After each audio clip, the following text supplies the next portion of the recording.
Okay, so this is the road that I live on. It's called Dr. Jack Road, and it's a small road, and it is a weight restricted road, but 53 footers come through here all the time. All right, even though it is weight restricted. Now you see how far I am away from the stop line. Okay, that line, I can just see the whole line from my driver's seat. That's as far as I want you to pull up to the stop line. Okay. Now, if you pull up beyond the stop line, and the reason I would like you to try to practice doing this, keeping that whole line in view as you come to a stop, is so that if someone hits you in the rear end, so if you get rear ended, hopefully you won't get pushed out into the intersection. Okay, so that's our thinking there. Now, the reason it looks like I have so much space in front of me is because this camera is actually mounted on the bumper of my truck. Okay, so when I stop back from the line, it will seem like a lot of space when it's really not. I can barely see the line from my driver's seat, the whole line. Okay, so, all right. So basically, textbook response for safe driving is for the CDL book. Will tell you that you want to have at least 12 to 15 seconds of eye lead time. So that basically means that that's going to depend upon the speed you're traveling at. Okay, it could be 12 to 15 seconds at 55 miles an hour. Could be, it could be, it could be a quarter mile. Following distance is another absolutely critical area of driving safety. Now, with following distance, we want to make sure that we have at least, now this is the textbook answer, okay, at least 1 second of following distance for every 10 feet of vehicle length. Now, so what does that mean? That means if we have a 20-foot vehicle, we want to have at least 2 seconds of following distance between us and the vehicle in front of us. Now, at speeds greater than 40 miles per hour, we want to add an additional second. Okay. Now, so when we're traveling down the road, we want to have our eye lead time. Now, I tell my students most of the time, I'll tell them, you want to scan from the very front of your vehicle all the way to the horizon. Now, is that 12 to 15 seconds? I think it might be more, depending on where you are, of course. But 12 to 15 seconds is the textbook answer, and that is what will be on the CDL test. Okay, so make sure you know it.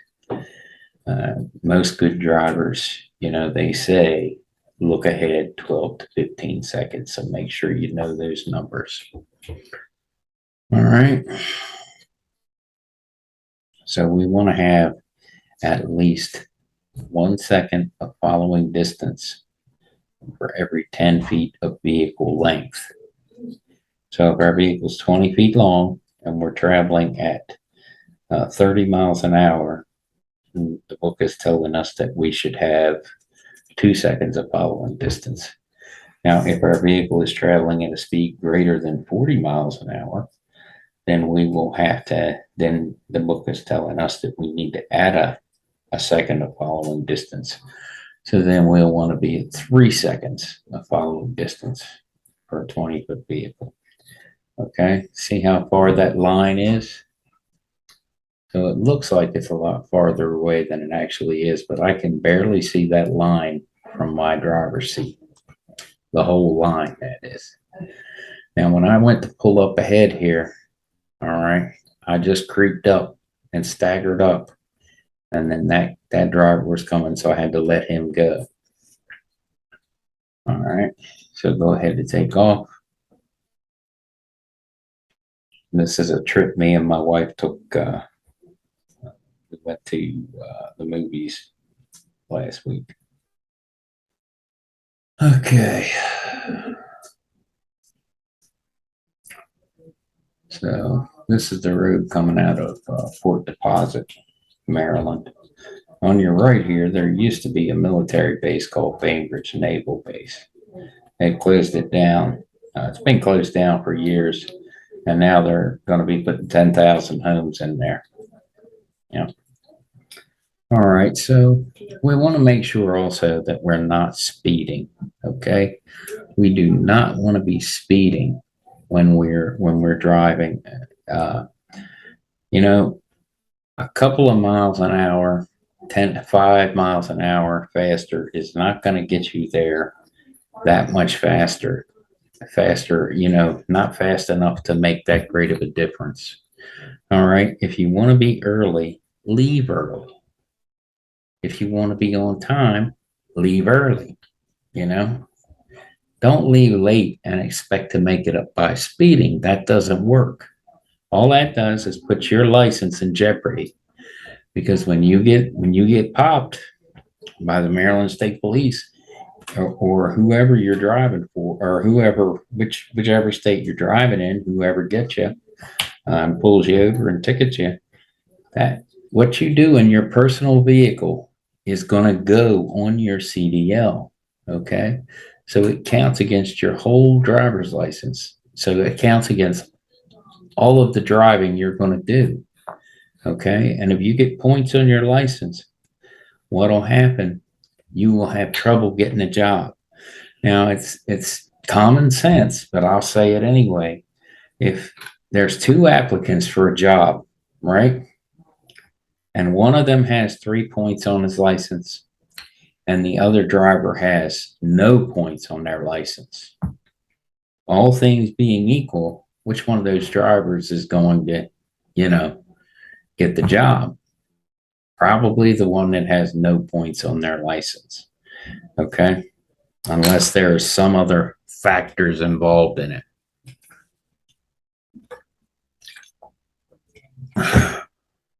So we travel down the road here, and you can see I've got good following distance. So if I count my following distance, I'll count that shadow. 1001, 1002, 1003, 1004, 1000. So I got 4 seconds of following distance, maybe a little more at this point. Yep. All right. So something that you can't see in this video, because the camera is mounted to the vehicle and not to the driver's head, is that the whole time I'm going down the road, my head is moving back and forth, back and forth, back and forth between my mirrors and scanning the road ahead of me. Now, the textbook for checking your mirrors is going to say every 4 seconds. Okay. You want to constantly be moving your head. You want to see a good driver, a good safe driver. When they drive, it is a symphony of safe driving activity. All right. So what happens? They're constantly in motion, and that motion is not dialing their cell phone or messing with their cell phone. That motion that they're involved in is the motion of making sure that there's nothing around their vehicle, making sure that there are no threats to their vehicle, to them. Okay, so, something to consider. There's a lot of grieving people in this country. Many. I think one article I read said 2 million. And with that many people grieving in this country, that's somebody.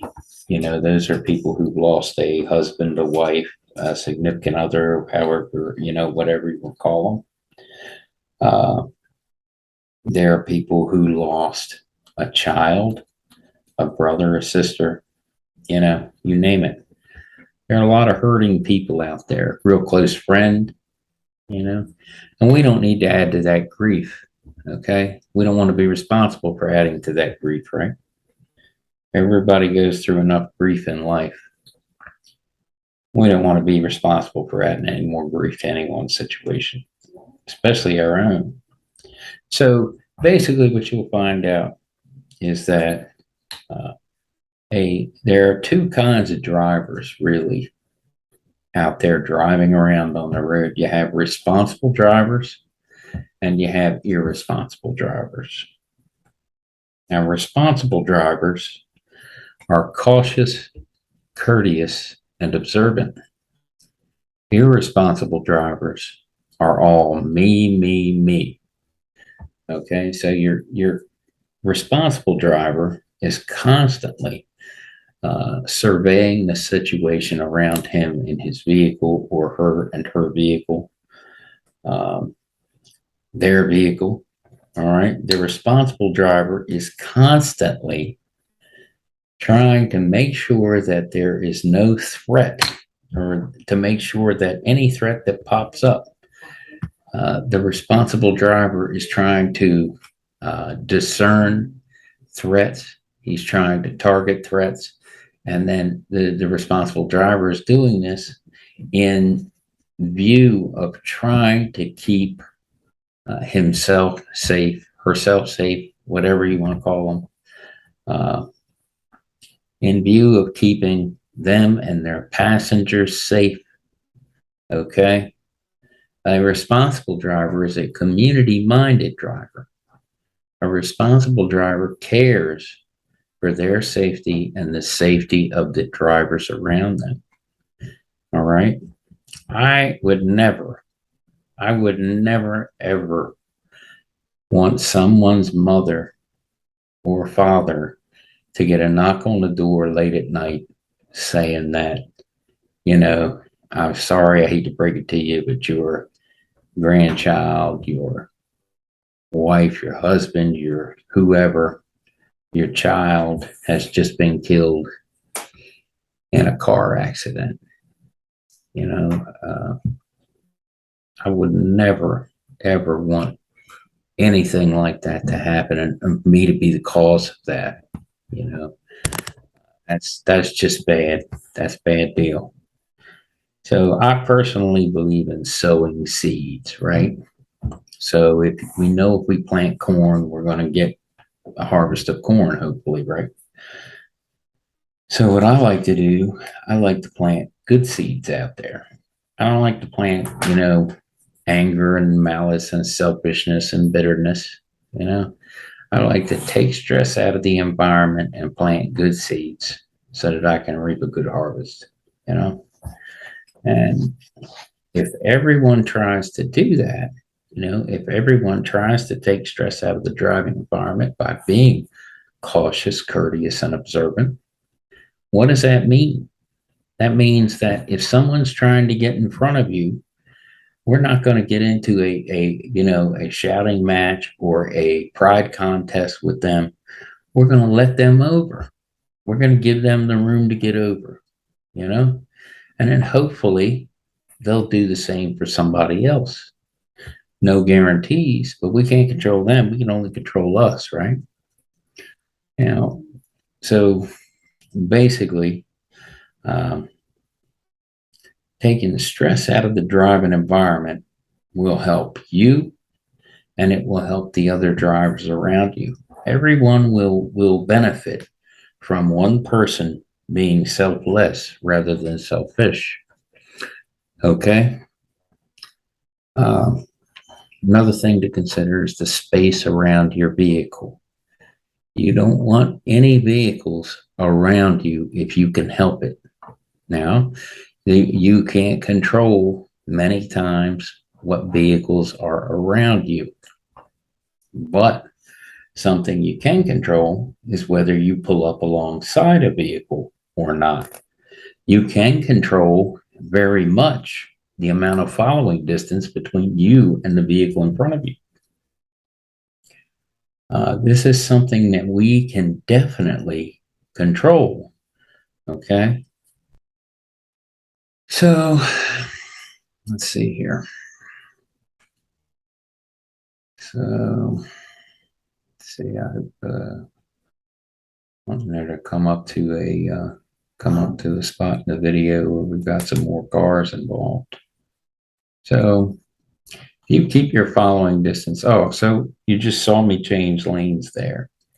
All right. So what you want to do when you do your lane change, you want your lane change to be now you see this guy on the right? I'm getting over because he's a hazard. He's a hazard to me and he's a hazard to himself. If you see someone on the shoulder and it's safe to do so, you need to try to get over. Okay.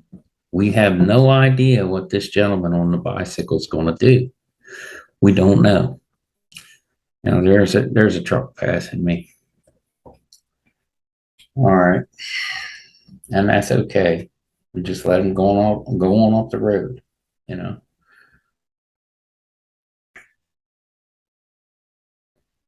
So we can't control what other drivers are doing, but we have a responsibility as responsible drivers to try to do the right thing, you know, even in difficult situations. And that is take stress out of the driving environment by opening up space in front of us, you know, given following distance where it's needed. This truck here is in front of me, but he's not in my lane, so I wouldn't count following distance. But I suppose you could if you wanted to, but it's not. I don't think it's necessary, but it wouldn't be a bad idea too. See this intersection here? A lot of people get killed at that intersection. There's no lights there. This road is a 55-mile-an-hour speed limit.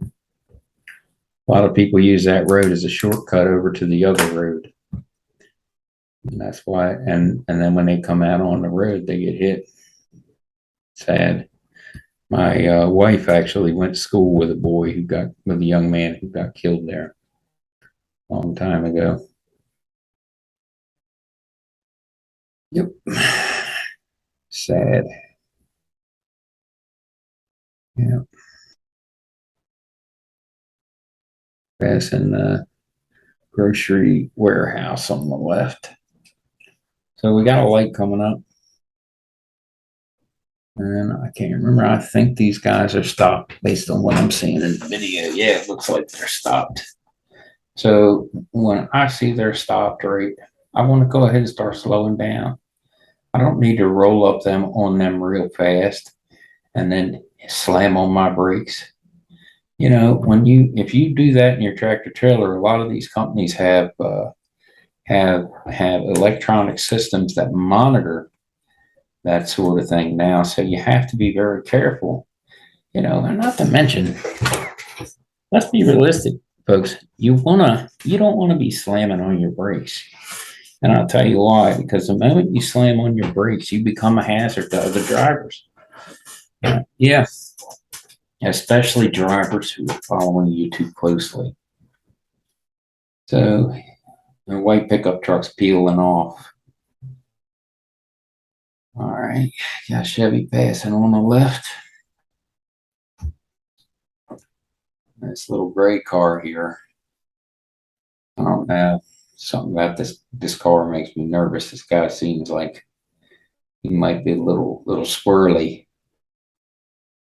He's getting ready to try to bust a move or something, you know. So we'll see. Gray cars passing. You know, I'm not, I'm not speeding. These cars are passing me, you know, like I'm sitting still, and that's okay. Just let them go, you know.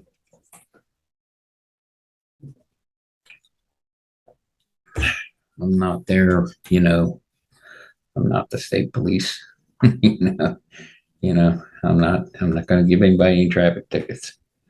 I'm just trying to get where I want to go safely. That's all.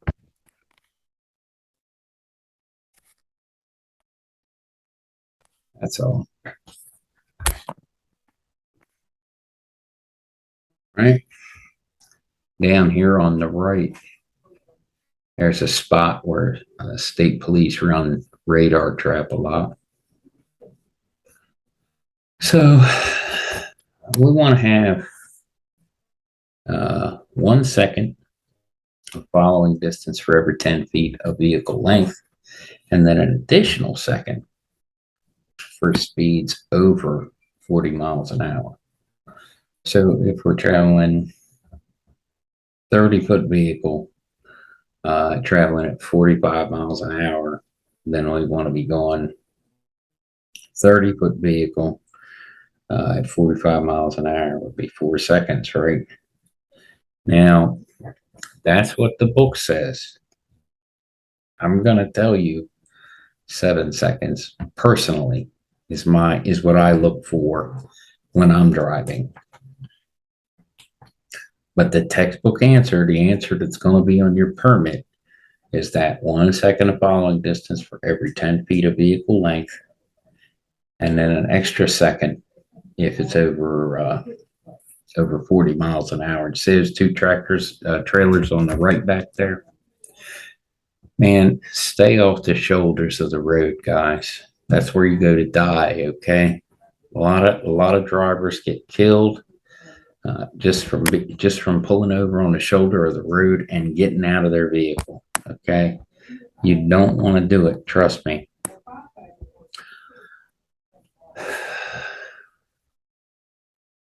So flashing lights, Maryland 213 coming up. All right. So we're getting ready to come into Northeast here. Small town between Elkton and Perryville. State Police Barracks will be on the left. You probably won't be able to see much of it. But anyway, that intersection there is bad also. Now, the church I belong to, we used to have a school for children. We had an accredited high school for accredited K through 12 program, right? There for a while before it got shut down. Before we shut it down, I should say. It got to the point where it wasn't sustainable. It wasn't sustainable, type of situation. So we closed it down, and that's okay. But anyway, on the road that our school was on, was a wicked intersection, man. Wicked intersection. A lot of drivers get a lot of collisions happen there. Okay. Now, I say that to say this: when they went to the county and tried to get a traffic light put up there, they were told that they needed 10,000 signatures, or there would have to be 5 deaths, 5 fatalities at that intersection. And it sounds heartless, and it is, but traffic lights aren't cheap, and there's only so much money, right? Not justifying what they, I'm just saying that we don't know all ends of the situation. That's all. So back to the safe driving. So basically, so you see how far back I'm stopped from this vehicle in front of me? 2 car lengths is a good idea when you stop behind another vehicle. And with 2 car lengths, maybe if you get rear-ended, you don't hit the vehicle in front of you. Okay. You definitely don't want to be involved in a situation like that where you've been rear-ended. Now you're at fault for hitting another driver. Okay. That's really frustrating. So try to keep you some good keep you a couple car lengths between stopped vehicles and yourself, at a light. Now, when you pull up to a stop line, and I say stop line because you're not supposed to stop at the sign You're supposed to stop at the line. Now, if there is no line, you can stop at the sign. But when you stop at the stop line, you don't want to see any more. You want to pull up no closer than to where you can see that whole line on the ground in front of your vehicle. If you get closer than that, you're probably gonna, if someone rear ends you, they will push you out into the intersection. Okay. And nobody wants that to happen. There's most T-bone accidents are fatal. So we got to be very careful. Okay. So be cautious, courteous, and observant. Now, so we don't want any vehicles beside us if we can help it. Now, in this case, I have vehicles passing me because I tend to drive slower than everyone around me. And that's because I am a professional CDL driver. And I learned the hard way when I was younger about speeding. Okay. Well, I got some tickets and it affected my ability to get jobs years ago. So I learned very quickly that that's not a good thing, you know. So I learned to take my time when I travel and get there safely. And cost me a few big tickets, but at least I got there. And I haven't had a ticket in years. So thank God for that. Well, so you see how far I am back from this guy. Might be overkill. So if you can see my cursor, I don't know if you can see this 2 car lengths, probably 3 car lengths between me and this guy. So probably overkill here, but that's okay. You get the point, right? So anyway, so when the light takes off, I'm not just going to step on it, okay? Because it's going to take time for all these vehicles to start rolling.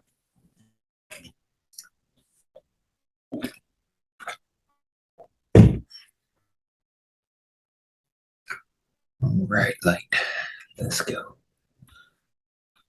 So another good thing about having some stopping distance between you and the vehicle in front of you is that you can start rolling a little bit when you see the lights changing, and you're not in this tense, I can't move because I got a vehicle 6 inches behind me and and I'm right on a guy's bumper, This is a much better way to drive. Okay. It just is, folks. So, try to look ahead 12 to 15 seconds. 12 to 15 seconds. And I always tell my students, and this works no matter how fast you're going, if you look from the very front of your vehicle all the way to the horizon, okay, that works too. But we're not just looking to look, we're looking for hazards, okay? We're looking for vehicles that may be considering pulling out into the travel lane of the roadway. We're looking for vehicles that may be sitting in the roadway, broke down. We're looking for pedestrians crossing the road or walking on the side of the road. We're looking for a guy walking his dog. We're looking for people mowing grass. Anything that's near that road, or even, just close to the road, close to the edge of the road, can be a tremendous hazard, and a hazard can turn into an emergency very quickly. So the whole purpose of looking for hazards is so that we can start to plan if this situation becomes an emergency. Okay. And that's what the CDL book will tell you, not in exact terms, but basically that's the textbook answer.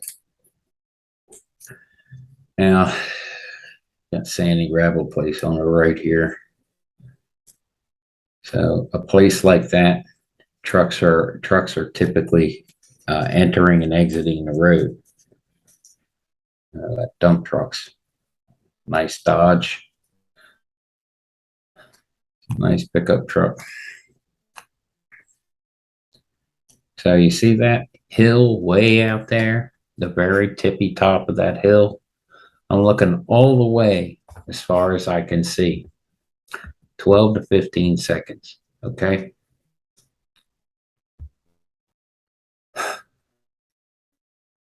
Now, if you find yourself in a situation where you're being tailgated, the best thing to do is slow down a little bit. Just slow down gradually. You don't want to stomp on your brakes. You don't want to try to brake check somebody. Just slow down gradually.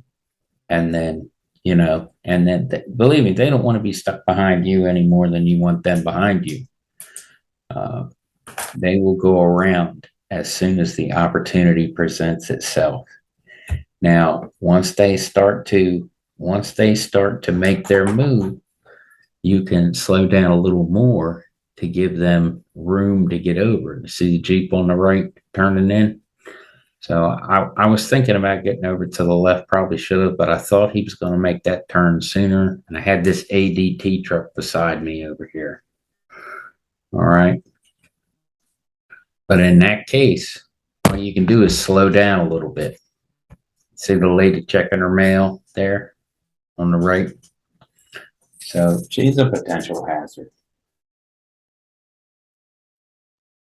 And if you can't get over, just pump your brakes and slow down a little bit. You know, it's the law that if it's a policeman or emergency responder over there, then you have to get over. You have to make the effort to get over. It's not optional.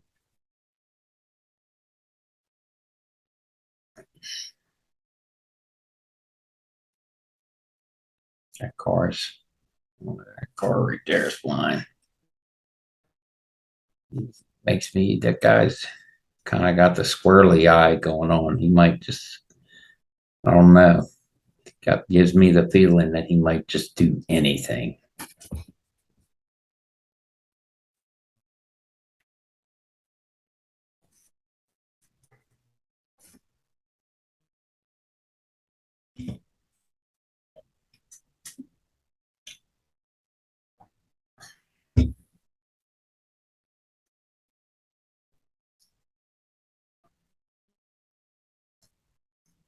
So when you're driving along, you want to be noticing things like curves and hills, anything that might obstruct your vision. Additionally, something you want to do is you don't want to focus on any object more than a couple seconds or so.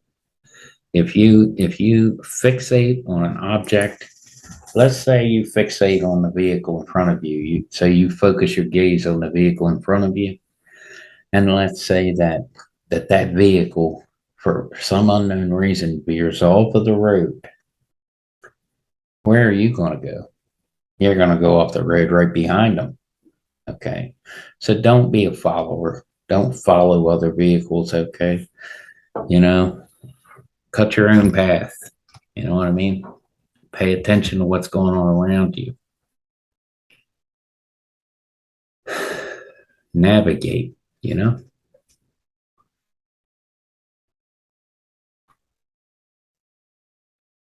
So as you're driving down the road, additionally, we want to be, I've said it before, we want to be checking our mirrors. The textbook answer is every 4 seconds. Okay, so that'll be on your CDL test. So that's what we're looking for. The 4 seconds. Every 4 seconds, the head is going back and forth between the mirrors.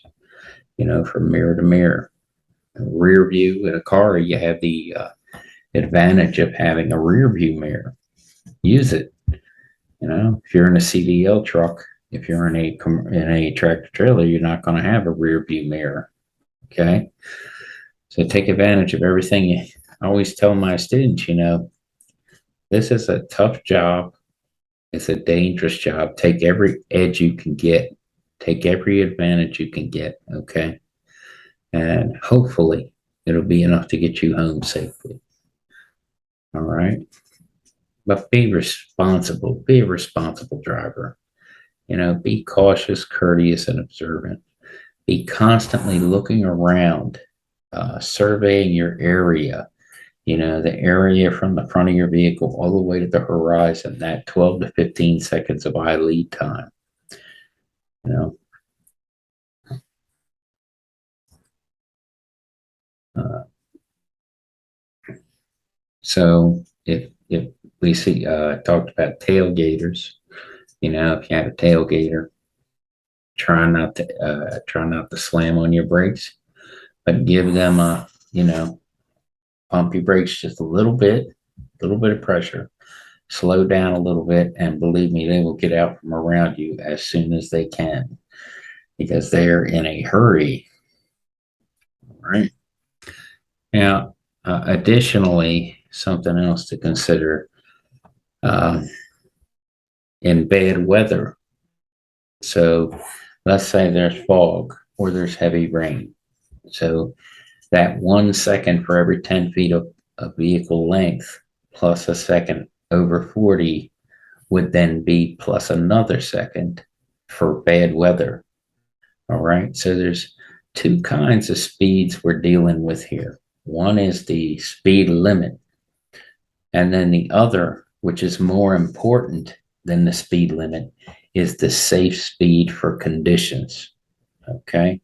Now, the safe speed for conditions is the really important speed limit that all responsible drivers need to monitor very closely and discern, whether or not, you know, just because the speed limit says it's 65, that doesn't mean we can go 65 miles an hour in a blizzard. All right. So, you know, so that's the thing. Now, in a CDL vehicle, you have less visibility because you can't see all the way all around your vehicle because of the way our vehicle is configured. Okay. Now, with a car, generally you have a rear view mirror, and that gives you a lot of extra visibility. A lot of extra room to be able to see what's going on behind you. So we have to make sure that in CDL vehicles like trucks and buses, that we are really being extra vigilant at watching our mirrors, because we can find out what's right behind us when we're making a turn if we're watching our mirrors carefully during that turn. So in a CDL truck, when you go to make a turn, you want to go as far out as you can, then do a hard right, which means turn the wheel as far as you can, and then take all the space you can to your left without having to back up to complete the turn. Because tractor trailers can't see behind them, generally speaking. So we don't want to put ourselves in a situation where we're going to have to back up. Okay. Now, when merging onto the highway, we want to make sure we're using our mirrors, watching our mirrors carefully. We want to make sure that we get a spot that has enough room for us to get into. We want to make sure that we are not creating a dangerous situation when we merge. So another helpful tip about responsible driving is you can't always do it, but if you can try to make eye contact with other drivers, and I'm not talking about giving them a burning gaze, I'm just talking about making sure that they know that you saw them and that they saw you looking at them. That goes a long way toward promoting awareness and delegating responsibility, to those around us, even if they don't feel like it's their problem, because now they know that we saw them and they saw us. Okay. So it's just something to think about, you know. So see how much stopping distance I have between me and this thing. It's probably